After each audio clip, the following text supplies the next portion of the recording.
नमस्कार, knocking-news.com में आपका स्वागत है। मैं हूं गिरिजेश वशिष्ठ। 787 बोइंग 787 अहमदाबाद में जो हादसा हुआ था विमान का, उसकी विमान की जांच में एक अजीबोगरीब चीज़ आ गई है और उसके बाद मुझे ऐसा लगता है कि इसकी जांच निष्पक्ष होने से तो रही। कोई कारण नहीं लगता है कि ये जांच अब निष्पक्ष हो पाएगी, जो मुझे लगता है। क्यों नहीं हो पाएगी, इसको आज हम समझेंगे।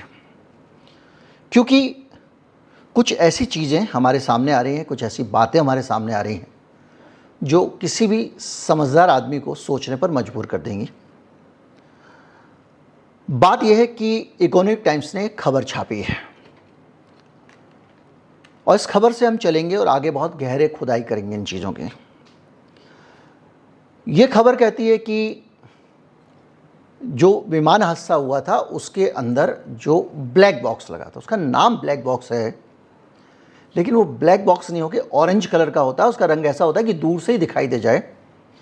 हवाई जहाज की पूंछ में ऊपर की तरफ उसको लगाया जाता है, सबसे पीछे, ताकि हादसा कैसा भी वो बचा रहे। और उसको बनाया भी ऐसा जाता है कि हैवी से हैवी टेम्परेचर, 700 डिग्री टेम्परेचर में भी अगर उसको डाल दोगे तो अंदर बाल बांका नहीं होगा, सब कुछ सलामत रहेगा। कितनी भी तेजी से उसको कहीं पे भी गिरा दो, कहीं पे भी मार दो, उसका कुछ नहीं बिगड़ेगा। समंदर के अंदर डुबो दो तो काफ़ी दिनों महीनों तक उसके अंदर से वो सिग्नल देता रहता है। ऐसा इसलिए करते हैं क्योंकि यही वो डब्बा है जिसके अंदर सारी जानकारियां हैं उस दुर्घटना से जुड़ी हुई। दो तरह की चीज़ें उसके अंदर होती हैं। पहले अलग अलग दो चीज़ें एक डब्बे में डाली जाती थी, अब ये इस एडवांस है चूँकि ये विमान, तो इसमें कम्पैक्ट है। वो cockpit voice recorder, flight data recorder. Cockpit voice recorder मतलब जो कॉकपिट के अंदर बातचीत हो रही है, जो आवाज़ें हैं वहाँ की, चाहे वो बातचीत की आवाज़ हो, कुछ टूट फूट की आवाज़ हो, जो भी है वो सब वहाँ से रिकॉर्ड होती है। और दूसरी तरफ एक फ्लाइट डाटा रिकॉर्डर जिसके अंदर उस वक्त टेम्परेचर क्या था, हाइट क्या थी, ये क्या था, वो क्या था, उसमें कौन सा बटन दबाया हुआ था पायलट ने, उसने आगे स्पीड बढ़ाई थी, कम की थी, सब कुछ उसके अंदर रिकॉर्ड होता है। जब एक्सीडेंट होता है तो सबसे पहले ब्लैक बॉक्स को ढूंढा जाता है, ताकि जब उसको ढूंढेंगे, जांच करेंगे तो जानकारी मिलेगी। 48 घंटे में मोटा मोटी इसका पता लग जाता है। किसी ज़माने में इसकी जांच बाहर हुआ करती थी, विदेशों में। अब इसकी जांच जो है वो भारत में हो रही है। जांच के लिए बोइंग के एक्सपर्ट अमेरिका से आ गए हैं। बोइंग मतलब आप समझते ही हैं, बोइंग मतलब अमेरिका की वो कंपनी जिसने ये विमान बनाया। अभी आएंगे इसके काले इतिहास पे। अब बोइंग जो है वो यहाँ जांच करने आती है और कुछ दिन बाद मोदी जी जाते हैं कनाडा।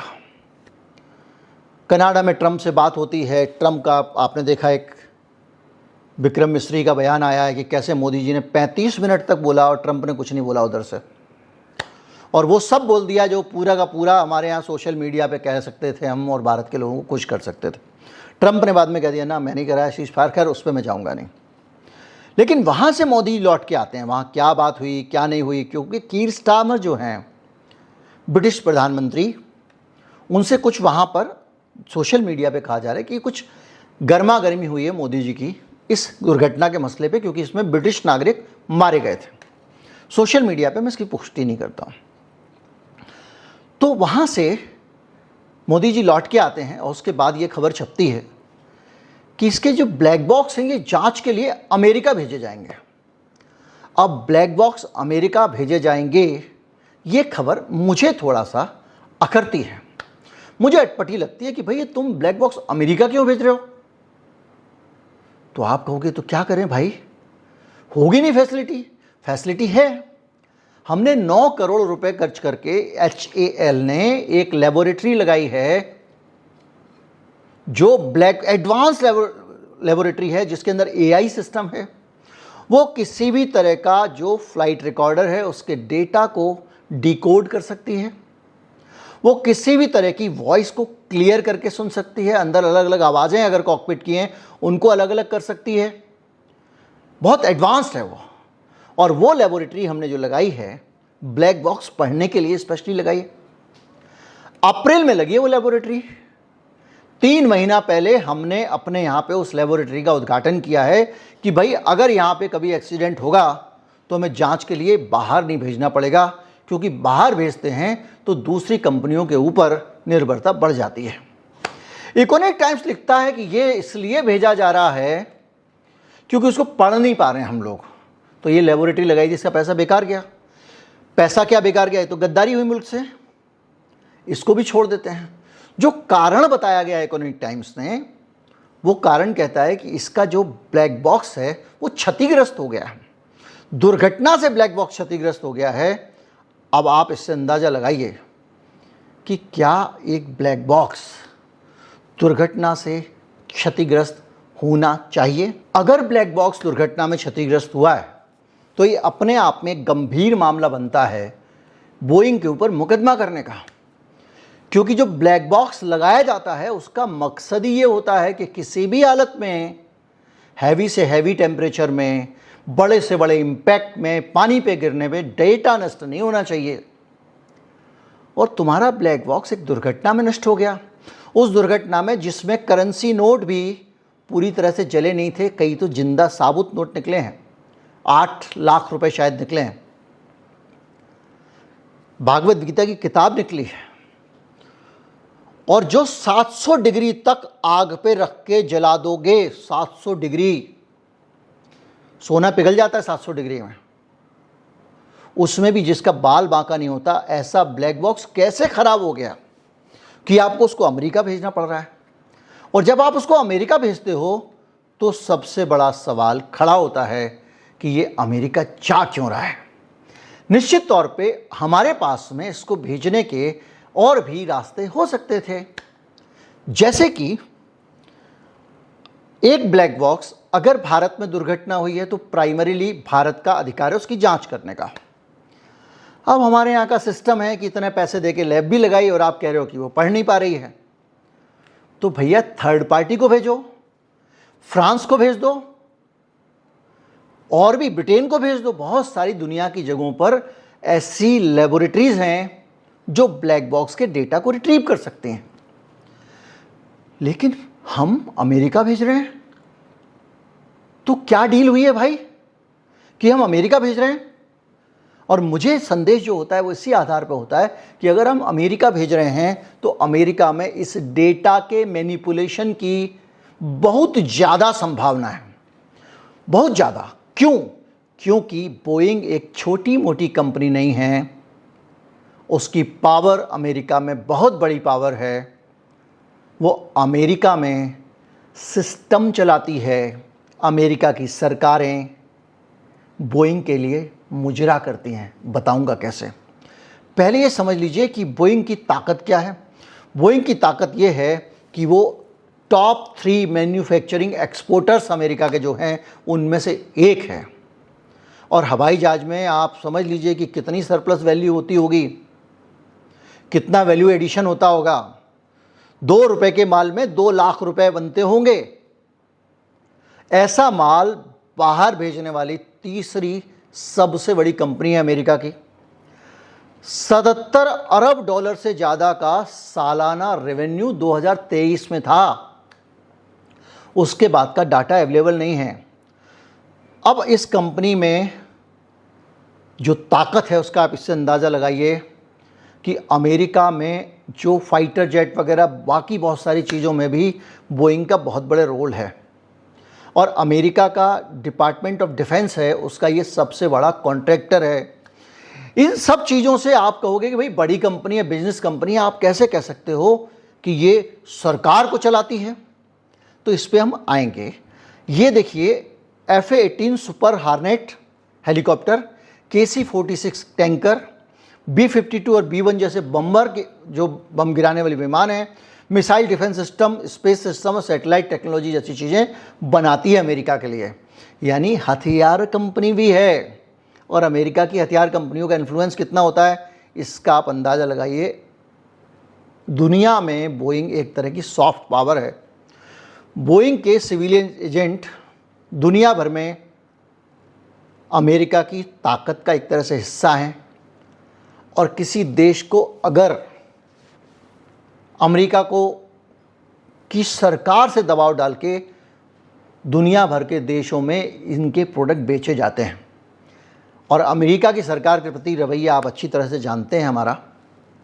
2016 में हमारे यहाँ पे बहुत सारे सौदे हुए, बहुत सारे समझौते हुए जो सीधे सीधे एक झटके में अमेरिका के पक्ष में थे। 14 से शुरू हो गए थे और दुनिया भर में 737, 777, 787 इसकी तकनीकी पहुंच का हिस्सा है।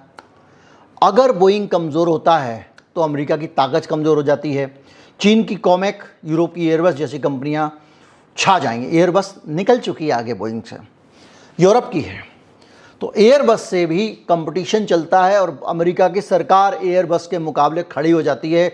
बाकायदा WTO में जाके एयरबस के खिलाफ अमेरिका की सरकार ने मुकदमा लड़ा बोइंग के लिए। मुकदमा लड़ने के बाद जीती और कंपनसेशन में बड़ी सारी रकम बोइंग को जिताई। आगे मैं बताऊंगा कैसे। बोइंग जो है उसका सिविल एविएशन सेक्टर पे गहरा असर है और हालत ये है कि वो बड़ी ज़बरदस्त ताकत रखती है, इन्फ्लुएंस रखती है, दुनिया को चलाती है। चलाने में केवल ऐसा नहीं कि वो बड़ी ताकत है, ताकत होने के साथ साथ नेताओं को जेब में रखना, वहाँ के जो सांसद हैं उनको जेब में रखना, दुनिया भर में नेताओं के साथ डील करना, लेना देना, इस सब को करने में भी बोइंग एक्सपर्ट है। ट्रंप जब पिछली बार सरकार में आए थे उन्होंने घोषणा कर दी थी कि जो नियम बना दिए थे परचेज के सरकार की, वो नियम ऐसे बनाए गए थे कि बोइंग से ही खरीदोगे और कहीं से खरीद नहीं पाओगे। जैसे हमारे यहाँ पे जो रक्षा मामलों में ऐसा सिस्टम बना दिया गया था ड्रोन के मामले में कि ना तो HAL, ना कोई सरकार DRDO, कोई ना, केवल अडानी साहब ही जो हैं वो हथियार बना सके और बेच सके। और अडानी साहब इजराइल से लाके ठप्पा लगा रहे हैं, मैंने आपको बताया था। अब हालत ये है कि टॉप 3 रक्षा ठेकेदारों में से है और उसकी जो बिक्री है उसमें बहुत बड़ा उसका राजनीतिक प्रभाव भी दुनिया में है। जैसा मैंने आपको बताया, हर साल 15 मिलियन यानी $1.5 अरब बोइंग सिर्फ लॉबिंग में खर्च करता है। लॉबिंग जानते हैं क्या होता है? लॉबिंग ये होता है कि लोगों को अपने पक्ष में करना, लोगों से अपनी वकालत कराना, कहीं पे सांसदों से अपने पक्ष में बुलवाना, कहीं नेताओं से साइन कराना, कहीं अफसर को खरीदना, यानी जिस को लाना है अपने साथ लाओ, पैसा फेंको, तमाशा फिर देखो। इस काम में 15 मिलियन बोइंग खर्च करता है।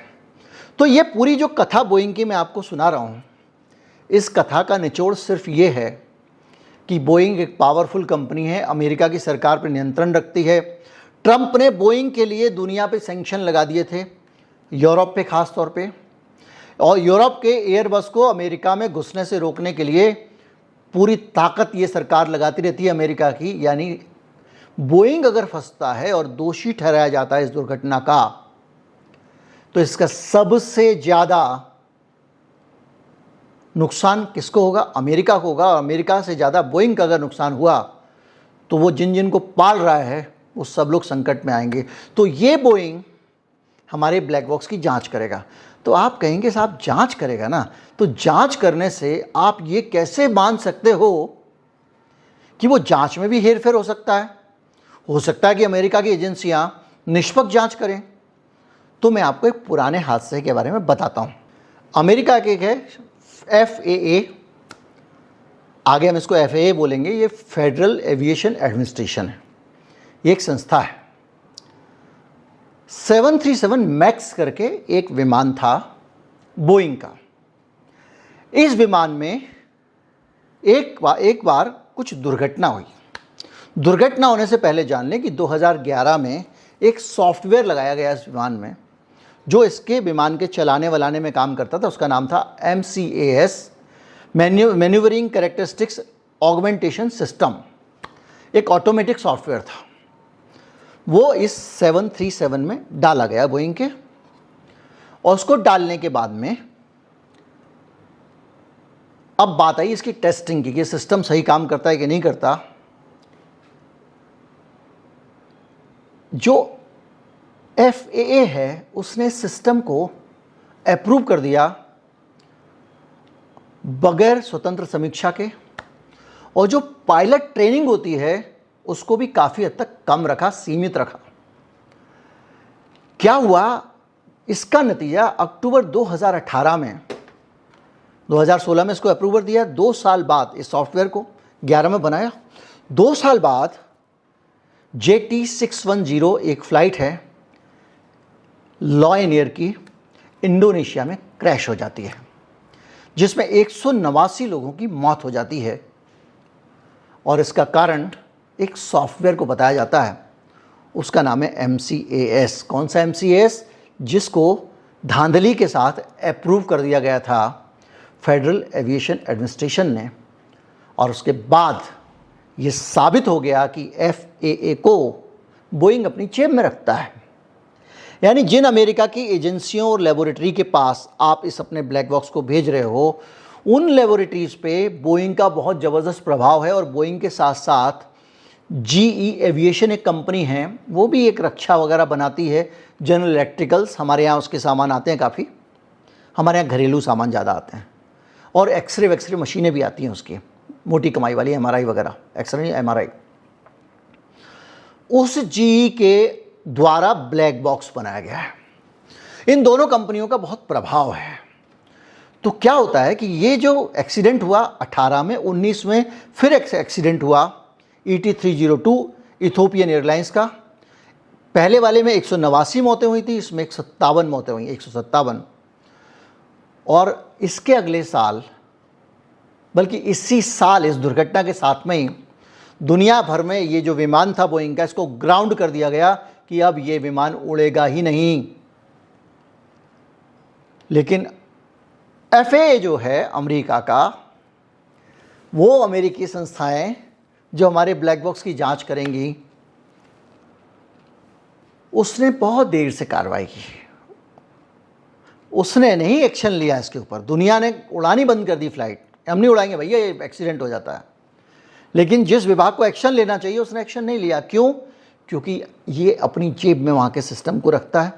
सितंबर 20 में अमेरिकी कांग्रेस की एक रिपोर्ट आई, उसके बावजूद है कि जब इन्होंने लॉबिंग की होगी, खर्चा किया होगा, वो सांसदों को अपनी तरफ मिलाया होगा, उसमें ये बताया गया कि बोइंग ने FAA को झूठ बोला और FAA ने इसकी निगरानी ठीक से नहीं की।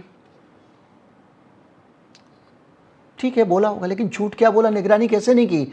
अरे भाई, उठा के FAA ने इनकी दुर्घटना की जांच करने की और सिस्टम की जांच करने का काम उन इंजीनियर को दे दिया जो बोइंग के इंजीनियर थे। बोइंग वाले इंजीनियर ने कहा कि हमारा बहुत बढ़िया से, आप जाते हो फल वाले से बोलते हो भैया बढ़िया निकलेगा ना, अरे बहुत मीठा निकलेगा बाबूजी, उसी से पूछ रहे हो यार उसका माल कैसा है, वो क्यों खराब बताएगा? तो वो तो फल का मामला है, यहाँ जीवन का मामला है। और इस कंपनी के लोगों ने इसको बढ़िया कह दिया, और ये बाकायदा एक रिपोर्ट आई। $2.5 अरब का जुर्माना हुआ इसके बाद में बोइंग पर, $2.5 अरब का। आप अंदाज़ा लगाइए कि कितना बड़ा धांधली इसने की। एक और मामला हुआ, जो बातचीत है बोइंग के स्टाफ की, उसको द गार्जियन ने एक्सपोज किया। उससे पता चलेगा कि बोइंग के अंदर का वर्क कल्चर क्या है और वो दुनिया को क्या समझती है। वो कह रहे हैं कि ये विमान तो घटिया है, इसको तो चूहों ने बनाया और बंदर इसकी निगरानी कर रहे हैं। यानी सरकार जो है वो बंदर है और बनाने वाले चूहे हैं, घटिया विमान है। ये आपस में बात कर रहे हैं और ये बात लीक हो जाती है और गार्जियन जैसा बड़ा अखबार इस पूरे कन्वर्सेशन को छापता है। और उस कन्वर्सेशन में बहुत सारी ऐसी बातें जिनसे ये पता लगता है कि बोइंग के अंदर क्या चल रहा है और वहाँ का स्टाफ और वहाँ के लोग, वहाँ के इंजीनियर विमानों की सेफ्टी को लेकर कितना सीरियस हैं। अब आप 2021 में ये सब हुआ और इस मामले में बोइंग पे क्या एक्शन हुआ? बोइंग पे कोई एक्शन नहीं हुआ। जूनियर लेवल के 2 अधिकारियों पे कार्रवाई कर दी गई। ना तो कोई शीर्ष अधिकारी ना CEO कोई जिम्मेदार नहीं ठहराया गया। 2 बड़ी दुर्घटनाएं हुई हैं और FAA जांच शुरू करता है बोइंग की, लेकिन बोइंग का कोई कुछ बिगाड़ नहीं पाता है। बोइंग पे डिपेंडेंस बढ़ती रहती है। 2025 में फिर से ट्रंप की सरकार आती है और वो बाकायदा पूरे के पूरे कॉन्ट्रैक्ट बोइंग को मिले, इसका इंतज़ाम ट्रंप करते हैं। और बाकायदा FAA जो है, मैंने कहा था जेब में रखते हैं, FAA का जो चीफ चुना गया है, वो चीफ कौन हो, इस काम के लिए बोइंग ने पैसा खर्च करके लॉबिंग की थी। यानी मैं यहाँ का गुंडा हूँ, डॉन हूँ, और मैं पैसे वैसे खिला के सेटिंग करके अपने इलाके के SHO को अपनी पसंद का लेके आ जाऊँ। जिस FAA को बोइंग की निगरानी करनी थी, उस FAA का चीफ बोइंग तय कर रहा था। अब ऐसे खतरनाक नेक्सस के बीच में मेरे यहाँ का ब्लैक बॉक्स जाएगा, जिसमें मेरे देश के लोगों की जान क्यों गई, इसकी जांच होनी है। मैंने बोइंग को ये क्यों भेजा? मैं बोइंग को नहीं भेजा, लेकिन जा तो बोइंग के पास ही रहा है। मैं अमेरिका को क्यों भेज रहा हूं?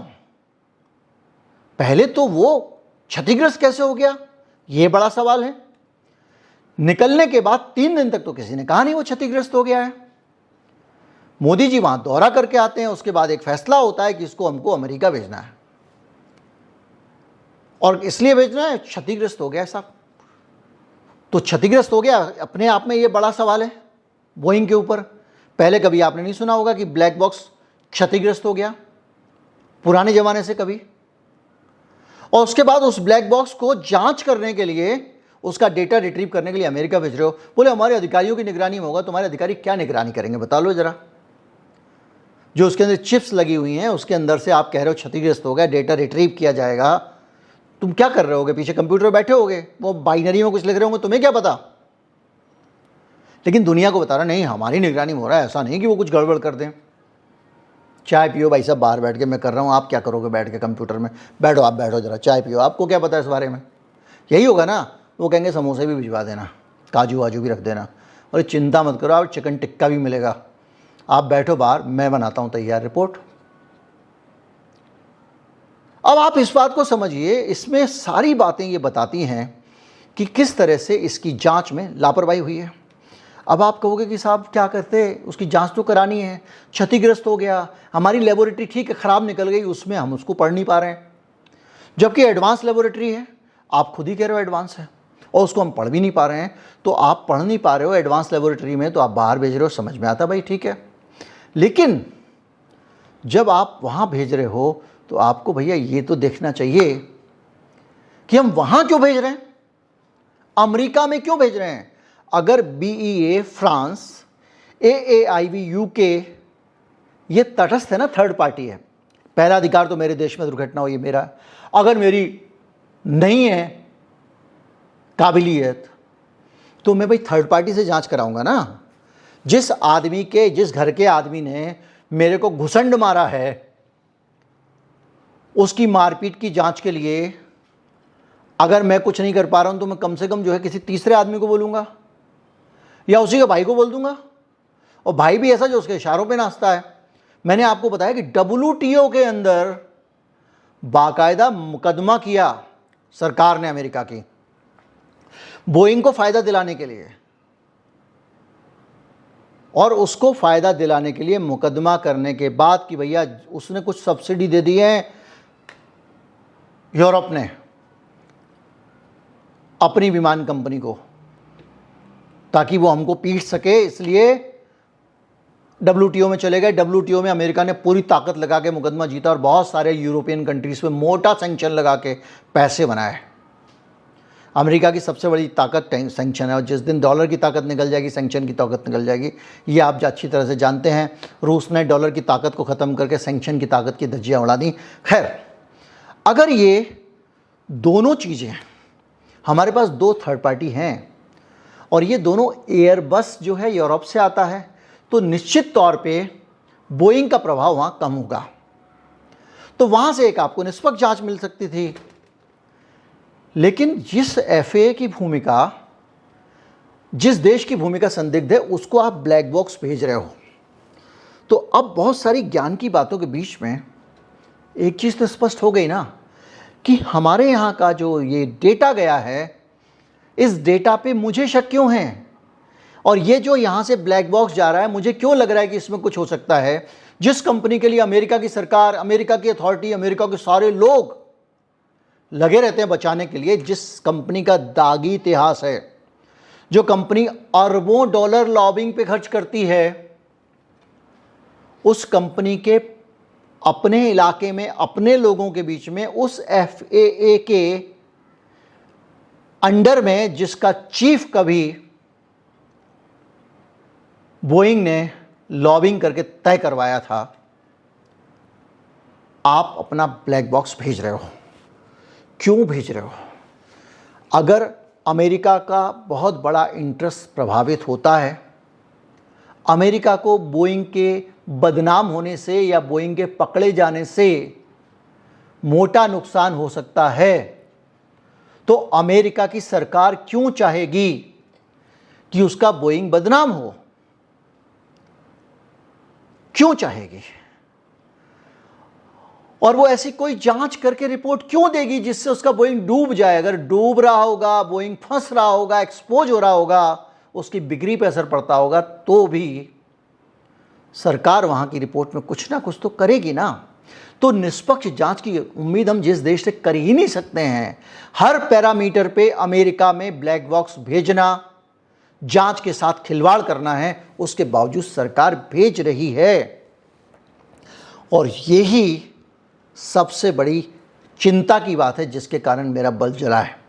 उम्मीद करता हूं कि आप इसके सारे के सारे थ्रेडवेयर एनालिसिस को समझ गए होंगे।